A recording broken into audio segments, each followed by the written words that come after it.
What's up mga kaidoy? Another vlog na naman tayo.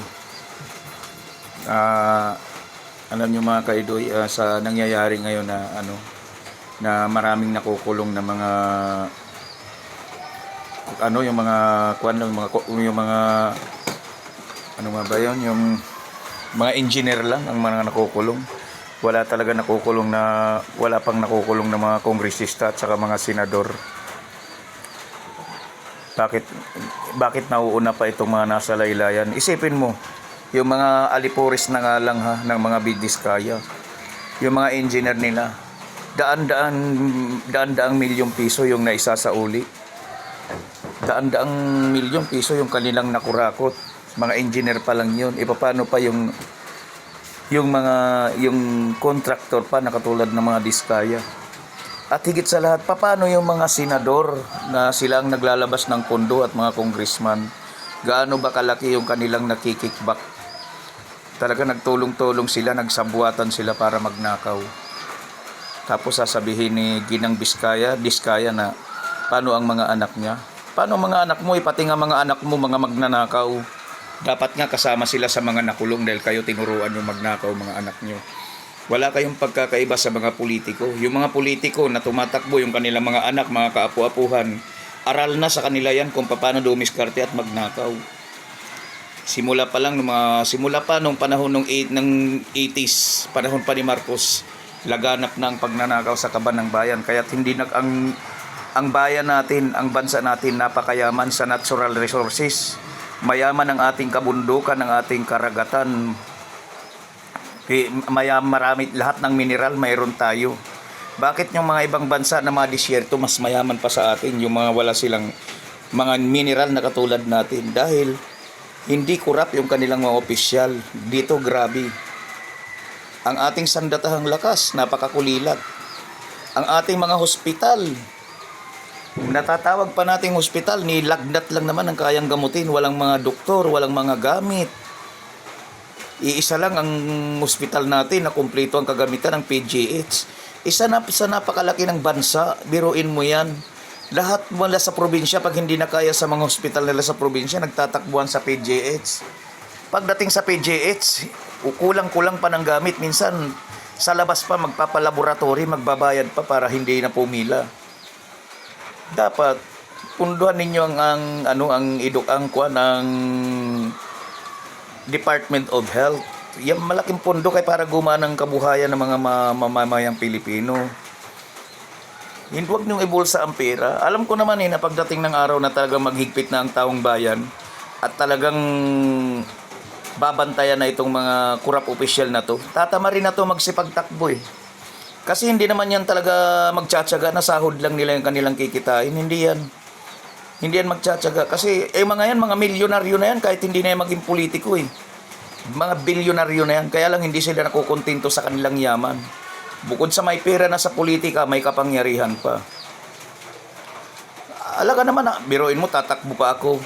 Tapos sasahod lang ako ng 500,000 kada buwan. Papagurin ko ang sarili ko. Kung mababantayan na talagang korupsyon, wala na yung tatakbo ng mga mga malalaking tao, yung mga bilyonaryo na nangarap pa maging politiko dahil alam nila easy money. Pero sa ngayon kasi ang investigasyon talaga sa pa lang sa national, hindi pa tayo nag-iimbestiga sa lokal. Itong mga congressman o di kaya itong mga senador, sigurado mag-aagawan to sa lokal, mula gobernador hanggang mayor kasi pagdating sa mula gobernador hanggang mayor, walang investigasyon . Hindi iniimbestigahan yung kanilang mga yaman, kung saan nga ba nanggagaling. Hindi naman sila mga negosyante, pero sobra ang kanilang yaman. Kaya nga mula pa lang sa kapitan hanggang kagawad hanggang sa pinakataas-taasan, grabe ang korupsyon sa ating bayan.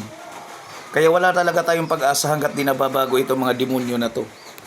Hindi ito nahawakan ng bayan natin ng mga taong may puso, mga taong makakalikasan. Isa pa yan yung kalikasan natin. Ibinibinta nila sa mga korporasyon. Yung mga kabundukan natin, ibinibinta tapos pinamimina. Pinapatag yung kabundukan. Paano na lang kapag ano yung mga pagbaha. Saan na lang tayo tatakbo kung ganito ang gagawin sa ating sa ating kalikasan. Mga namumuno natin walang pagmamahal sa kalikasan, walang pagmamahal sa tao, walang pagmamahal sa bayan. Tanging pamilya lamang nila ang kanilang minamahal, tanging mga sarili na lang, puro sila makasarili. Kaya dapat mga kababayan tayo, dahil mulat na tayo sa katotohanan, mag-isip-isip na tayo. Bago tayo bumoto, wag natin isipin kung kilala ang pamilya niya, wag natin doon tingnan kung kilala ba ang pamilya niya, kung dugo ba siya, ano ba siya, lahi ba siya ng mga politiko. Hindi dapat natin doon titingnan kasi kapag yung mga professional politician niya yung ating ibuboto, wala talaga mangyayari sa atin, alam nilang pasikot-sikot ng pangungurap. Katulad ng mga rebelya. Biruin mo buo ang Cavite. Biruin mo. Ang Cavite hawak ng mga rebelya ngayon. Ang mga rebelya wala namang mga pelikula, wala namang mga negosyo. Bakit napakayayaman nila ngayon? Maraming artista. Si Dan Fernandez. Ano ba yan si Dan Fernandez? Biruin mo, naging congressman, naging mayor. Imposible hindi mayaman din yan ngayon. Lahat ng mga artista na hindi tumakbo sa politika naghirap. Pero lahat ng artista na tumakbo, na naging gobernador, naging mayor, naging congressman, sa lahat sila lahat sila yumaman. Maraming artista na na hindi tumakbo, katulad nila Philip Salvador, hindi naging politiko kasi hindi nanalo. Kasi sabi nga sa kasabihan, pag ikaw ay nanalo sa politika, pag gumastos ka ng 20 milyon, tubong lugaw yan. Halos 100 milyon ang kapalit niyan. Ganon sa politika. Alam nyo, sa totoo lang, ang politika talaga ginagawa ng huthutan ng mga professional politician. Tung buong pamilya na wala na silang ginawa kundi maging tumakbo, kundi hubugin yung kanilang mga anak, yung kanilang mga apo para maging politician katulad nila at maging magnanakaw. Katulad niyan, marami ako napupuntahan na bayan katulad ng Quezon. Yung Sitan. Mayroon silang party list na pinatatakbo yung yung 4 na 4 basta mayroon silang party list na pinatakbo. Napansin ko sa bawat lalawigan na napupuntahan ko, mayroon silang party list na kanilang ikinakampanya. Yung mga party list na yan, yung mga nakaupo diyan, puro rin nila mga alipuris yan kasi sila rin ang naglagay diyan. Yan ganoon ikinakampanya nila yung mga party list nila.